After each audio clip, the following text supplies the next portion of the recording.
Yeah, so this is actually sort of a well-known debate that sort of you go to every fintech conference and this comes up, like, are we building for what we know as Bharat, right? I mean, or are we only building for people like us, for want of a better expression, which are sort of urbanized, educated, can handle mobile, are digitally native, and so on and so forth, right? But thankfully, I've seen business models. So I've attended pitch conferences in the past a year or so, and one can see several business models sort of being pitched. I'll just sort of walk you through those business models and sort of give you a brief flavor of how regulatory ecosystem is also trying to bridge that Bharat India gap, right? So to begin with, the account aggregator framework that RBI has recently notified, which will basically be operationalized, I think, in the next 2 months. I think yesterday or today, Bloomberg Quint reported that few banks, private sector banks, are looking to partner with account aggregator NBFCs to roll out their services in the next 8 weeks or so, right? So that basically is a layer which serves credit in an unsecured way, right, for businesses, for instance, because what it does, it gives account and asset visibility of a particular borrower. It could be business, it could be a personal, sort of retail kind of borrower, and it gives that visibility to what the ecosystem known as the financial information user. Basically, think about financial information user as any new age bank. And they basically use that account aggregation pipe to get data from the existing sort of banks, and basis that, use that data, crunch that data through their models and the like, and sort of then make that unsecured loan, for instance, right?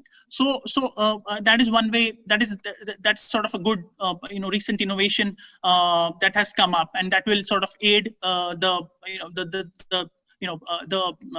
otherwise financially excluded segment, right? Because small businesses, they don't have a credit score, and they mostly have to then rely on informal money markets at 35%, 40% interest rate, and that becomes a vicious cycle because they get trapped into that, what we know as a debt trap, right? So I mean, these basically, by enabling these what I might say real-time credit assessment through mechanisms like account aggregator, is sort of building for them. So that's one business model that has come up.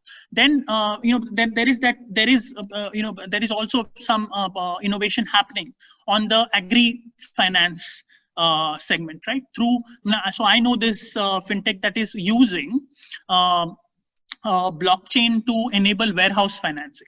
Warehouse is basically, the title document for goods and goods that that a farmer might take to the mandi and the like. And basically, that sort of they use blockchain technology to keep tabs on how the title to the document moves, and sort of is negotiated that way, right? And so basically, that's the way it's a bit like discounting for how you discount invoice in supply chain finance. Is the same model, except that it's a warehouse finance receipt, which is a title document for farmers.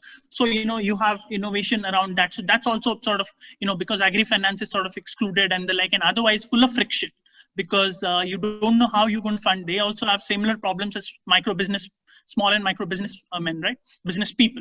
The risk there for credit to be for any credit given to farmers is tough. So these sorts of models, which are basically trade finance models, right? The warehouse financing model is a trade finance model applied to agriculture, and those models are also coming up. Then you see others like UPI, basically leveraging UPI and like. You see micro ERP solutions being provided. There are some fintechs that are working with, that sort of leveraging the GST ecosystem, because now, about 20 million or so businesses are within the GST ambit, and you need digitization to sort of to help them comply and the like. They are subject to GST, they have to comply and sort of keep records and the like. So there are micro ERP solutions which can then sort of feed into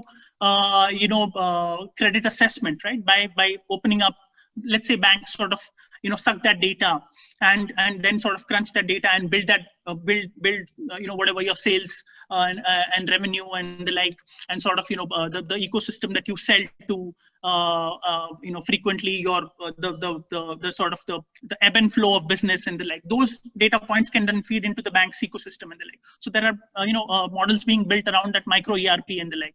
So yeah, I mean we've moved on from just building for the haves, for want of a better expression, and sort of we moved to the Bharat layer of it. And I think the point, the infrastructure that I mentioned earlier, Jam, Trinity, Aadhaar stack, as also the account aggregator framework, as also blockchain technology and the like, all are being leveraged, as I pointed out. And those several models are sort of pushing their way into what we know as Bharat, and innovating using fintech to sort of offer last mile solutions to them.